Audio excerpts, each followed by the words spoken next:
Hello everyone, I hope আপনারা সবাই অনেক ভালো আছেন।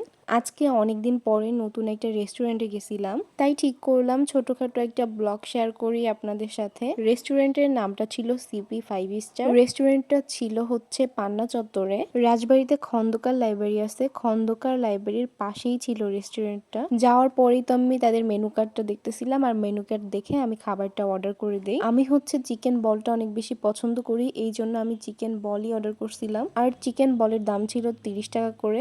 আমি ঠিক মতো জানিও না রেস্টুরেন্টটা নতুন হয়েছে নাকি, কিন্তু আমার চোখে আগে কখনো পড়েনি, হঠাৎ করেই চোখে পড়লো, তাই ভাবলাম যে মনে হয় নতুনই হয়েছে। তারপরে আমি একটা মোজো নিয়ে নিলাম। ফাস্ট ফুড খাওয়ার পরে মোজো না খাইলে কিন্তু একদমই ভালো লাগে না। আমাদের সবারই উচিত ইসরায়েলের পণ্যগুলো বয়কট করা। আর আমি অনেক আগে থেকে কোকা কোলাটা খাই না, আমি হচ্ছে মোজোটাই নেই। মোজোটা নেওয়ার পরে আমি হচ্ছে দামটা দেখতেছিলাম। ইসরায়েলের পণ্য হওয়ার কারণে মানুষ এখন কোকা কোলাটা খাচ্ছে না, মোজোটাই বেশি কিনতেছে। যেহেতু মোজোটা আমাদের বাংলাদেশে তৈরি, তার জন্য নাকি মোজোর দাম বাড়ায় ফেলছে, সেটাই হচ্ছে দেখতেছিলাম।